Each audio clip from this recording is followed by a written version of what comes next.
Hi guys, welcome to study house. तो आज हम बात करेंगे पद्मनाभ स्वामी टेम्पल केस के बारे में, जिसमें कि हाल ही में सुप्रीम कोर्ट के द्वारा खुद का वर्डिक्ट दिया गया है। तो यहाँ पे क्या वर्डिक्ट दिया गया है और इस मंदिर के बारे में कि इसका हिस्टोरिकल बैकग्राउंड क्या है, कब से इस पे केसेस चल रहे हैं, इन सब चीज़ों के बारे में पूरे डिटेल में हम एनालिसिस करेंगे। और अगर आपको ये वीडियो यूजफुल लगे then do like, share and subscribe to study house. Okay, so let's start. अभी रिसेंटली जो सुप्रीम कोर्ट ऑफ इंडिया है वहाँ पे उसके द्वारा अभी यहाँ पे एक वर्डिक्ट दिया गया है। जो श्री पद्मनाभ स्वामी टेम्पल है जो कि केरला के तिरुवनंतपुरम में है, वहाँ पे एक रॉयल फैमिली है जिसको कि ट्रवंकोर रॉयल फैमिली के नाम से जाना जाता है। उसके सपोर्ट में यहाँ पे डिसीजन दिया गया सुप्रीम कोर्ट के द्वारा कि इस फैमिली के द्वारा, जो ट्रवंकोर रॉयल फैमिली है, इसके द्वारा जो भी इस टेम्पल की जो भी मैनेजमेंट है या फिर उसकी डायटीज़ की जो भी प्रॉपर्टीज़ है, उन सब का मैनेजमेंट इस फैमिली के द्वारा किया जाना चाहिए। अब ये केस जो है बेसिकली 2011 से 2011 से काफ़ी ज़्यादा न्यूज़ में है, क्योंकि उस टाइम पे यहाँ पे कई सारे इसमें वोल्ट है। जो पद्मनाभ स्वामी टेम्पल जो है इसमें कई सारे वोल्ट्स हैं, उसके एक वोल्ट में यहाँ पे 1 लाख करोड़ से भी ज़्यादा का ट्रेजर या खजाना पाया गया था। इस वजह से ये जो टेम्पल है काफ़ी ज़्यादा कंट्रोवर्सी से घिर गया था 2011 के बाद में। और अभी 2020 में सुप्रीम कोर्ट के द्वारा इस पे ये डिसीजन दिया गया है। और जो ये श्री पद्मनाभ स्वामी टेम्पल है, वैसे तो ये 8th सेंचुरी में बनाया गया था, 8वीं शताब्दी में। बट उस टाइम पे जब ये बनाया गया था तो काफ़ी इसकी नॉर्मल सी स्ट्रक्चर थी, वुड की हेल्प से मेनली इसको बनाया गया था। बट बाद में इसको रिकन्स्ट्रक्ट या रीबिल्ड किया गया था 18th सेंचुरी में, 18वीं शताब्दी में, जब ट्रवंकोर के महाराजा थे मार्थानंद वर्मा, उनके द्वारा इसको किया गया था रिकन्स्ट्रक्ट। और वहाँ पे मेनली यूज़ किया गया था ग्रेनाइट, जिसकी हेल्प से काफ़ी यूनिक स्ट्रक्चर इसकी बन के आई थी। जैसे कि जो चेरा स्टाइल्स की जो आर्किटेक्चर होती है उस टाइप की इसकी एक यूनिक आर्किटेक्चर बनी थी। और यहाँ पे जो मेन डायटी मतलब देवी देवता जिसकी पूजा की जाती है वो यहाँ पे है लॉर्ड विष्णु। और जो वैष्णविज्म जो होता है, जिस इससे बेसिकली इंडिया में कई सारे टेम्पल्स हैं एसोसिएटेड वैसे तो, बट यहाँ पे मेनली जो 108 जो होली टेम्पल्स एसोसिएटेड हैं वैष्णविज्म से इंडिया में, उन सब में काफ़ी यूनिक स्ट्रक्चर है इसकी जो श्री पद्मनाभ स्वामी टेम्पल है। यहाँ पे जो विष्णु भगवान जो हैं वो बेसिकली एक पोस्चर में पाए जाते हैं, एक पोज उनका होता है जिसको कि अंथा सयाना या फिर अनंथा सयाना पोस्चर के नाम से जाना जाता है। जैसे कि आप लोग यहाँ पे देख सकते हैं, यहाँ पूरे सांप का ये बेड टाइप से बना हुआ है, ऊपर यहाँ पे भी सांप है। इस टाइप के पोस्चर को हम अनथंदा सयाना या फिर अनंथा सयाना के नाम से जानते हैं।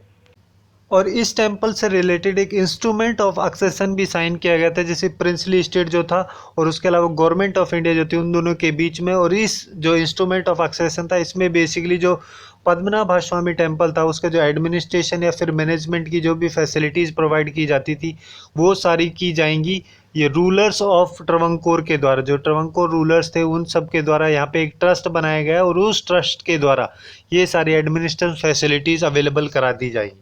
ये यहाँ पे इंस्ट्रूमेंट ऑफ एक्सेशन में साइन किया गया था। मेनली होता क्या है, जैसे मान लो कोई छोटा टेम्पल होता है तो उसके लिए कोई सिंगल पर्सन होता है ना, तो वो मैनेज कर लेता है उसके सारे इश्यूज़ को, ठीक है, पूजा वगैरह जो भी उसके इवेंट्स होते हैं उन सबको। बट अगर टेम्पल बड़ा होता है तो उस सिचुएशन में क्या होता है, एक सिंगल पर्सन तो उसको मैनेज कर नहीं सकता, तो उसके लिए मेनली एक ट्रस्ट इस्टेब्लिश किया जाता है और वो ट्रस्ट काम करता है उसको एडमिनिस्टर और मैनेज करने का। तो यहाँ पे जो ये ट्रस्ट की बात की जा रही है, ये ट्रस्ट बनाया गया था रूलर जो थे ट्रवंकोर के, उन सब के फैमिली जो थी उसके द्वारा एक ट्रस्ट बनाया गया था। वो ट्रस्ट बेसिकली इसको एडमिनिस्टर कर रहा था।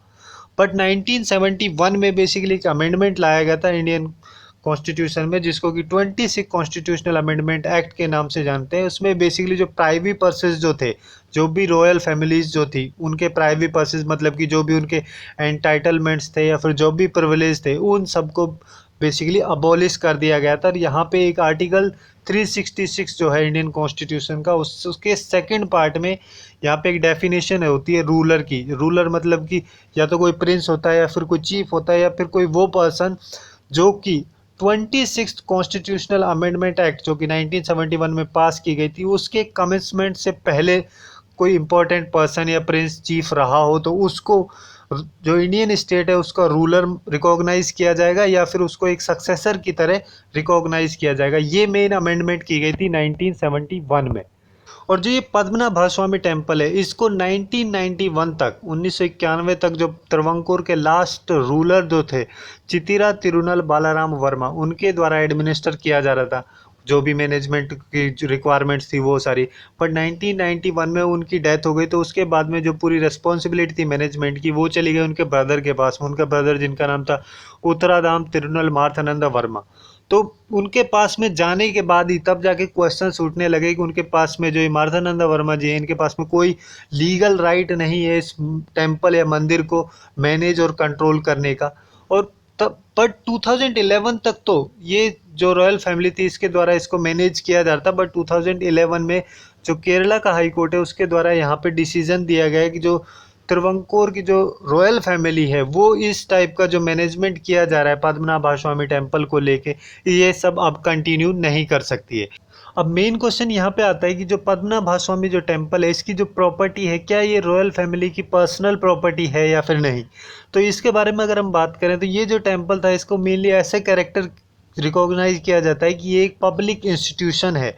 बट यहाँ पे जो रॉयल फैमिली है ट्रवंकोर की, उनका मेन आर्ग्यूमेंट यहाँ पे ये होता है कि इस टेम्पल का जो भी एडमिनिस्ट्रेशन होता है या फिर जो भी मैनेजमेंट होता है उस सब की जो पावर्स हैं वो इस रॉयल फैमिली के पास में होनी चाहिए, क्योंकि काफ़ी टाइम से ये उनका खुद का एक कस्टम रहा है जो भी उस टेम्पल के रिचुअल्स होते हैं उन सबको कराने का। और 1991 में जब उनके लास्ट रूलर की जो डेथ हुई थी तो उनके द्वारा बेसिकली उनकी जो एक विल थी उसको एग्जीक्यूट किया गया था, जिस विल में उनके द्वारा जो भी उनकी पर्सनल प्रॉपर्टीज़ थी उन सब के बारे में बोला गया था। बट कहीं पे भी जो ये टेम्पल है पद्मनाभ स्वामी टेम्पल, इसकी कहीं पे भी जो पर्सनल प्रॉपर्टीज़ की लिस्ट थी उसमें कोई भी मेंशन नहीं था। तो बेसिकली जो ये प्रॉपर्टी है पद्मनाभ स्वामी टेम्पल की, ये उनकी एक पर्सनल प्रॉपर्टी नहीं है। और इन सब चीज़ों को ध्यान में रखते ही जो सुप्रीम कोर्ट है इंडिया का उसके द्वारा भी रिसेंटली ये जजमेंट दिया गया है पद्मनाभ स्वामी टेम्पल से रिलेटेड, जिसमें कि बेसिकली ये बोला गया है जो 2011 का जो केरला का हाई कोर्ट के द्वारा जो डिसीजन दिया गया था कि रॉयल फैमिलीज़ के पास में कोई भी लीगल राइट नहीं है एडमिनिस्टर या फिर जो मैनेज करने का पद्मनाभ स्वामी टेम्पल्स को। बट उसको एकदम अगेंस्ट में या फिर एकदम अपोजिट में यहाँ पे सुप्रीम कोर्ट के द्वारा बोला गया है कि उनके पास में राइट है कि वो उसको मैनेज कर सकते हैं, और जिसको कि सी बेट राइट के नाम से जाना जाता है। मतलब ये वो राइट है कि जो डायटी की जो फाइनेंशियल अफेयर्स जो होते हैं उन सबको मैनेज किया, डायटी मतलब देवी देवता जो भी जो फाइनेंशियल अफेयर्स होते हैं उन सबको मैनेज करने का जो राइट है वो बेसिकली होता है। और ये जो राइट है नॉर्मली जो रूलर होता है उसकी डेथ के बाद में उसकी जो रॉयल फैमिली है उसको बिलोंग होता है नॉर्मली। तो सुप्रीम कोर्ट के द्वारा बेसिकली यहाँ पे यही बोला गया है कि जो रूलर होता है उसकी डेथ के बाद में ये जो सी बेट का राइट जो है ये उसकी रॉयल फैमिली है उसके पास में चला जाता है। तो इस वजह से वो लोग इसको एडमिनिस्टर कर सकते हैं और मैनेज कर सकते हैं। और इसके साथ साथ ही यहाँ पे जो रॉयल फैमिली थी ट्रवंकोर की उसके द्वारा ये बोला गया था कि जो ये पद्मनाभ स्वामी की जो टेम्पल है बेसिकली एक पब्लिक टेम्पल है, जिसको कि सुप्रीम कोर्ट के द्वारा एक्सेप्ट किया गया था। और सुप्रीम कोर्ट के द्वारा यहाँ पे डायरेक्ट किया गया है कि एक एडमिनिस्ट्रेटिव कमेटी बनाई जाए, जो कि जिसमें बेसिकली तिरुवनंतपुरम के जो डिस्ट्रिक्ट जज हैं वो उसके चेयरपर्सन होंगे, जिससे कि उसको जो ट्रांसपेरेंट एडमिनिस्ट्रेशन किया जा सके पद्मनाभ स्वामी टेम्पल से रिलेटेड।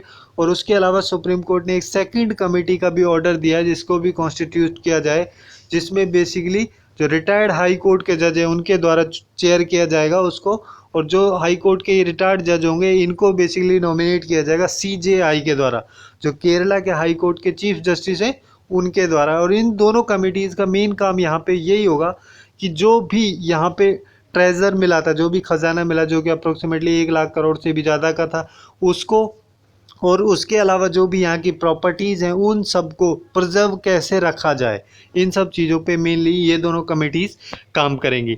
तो यही थी कुछ important information Padmanabha Swamy temple से related. Hopefully you guys find it useful, and if you find it useful then do like share and subscribe to study couch. Thanks for watching and have a good day.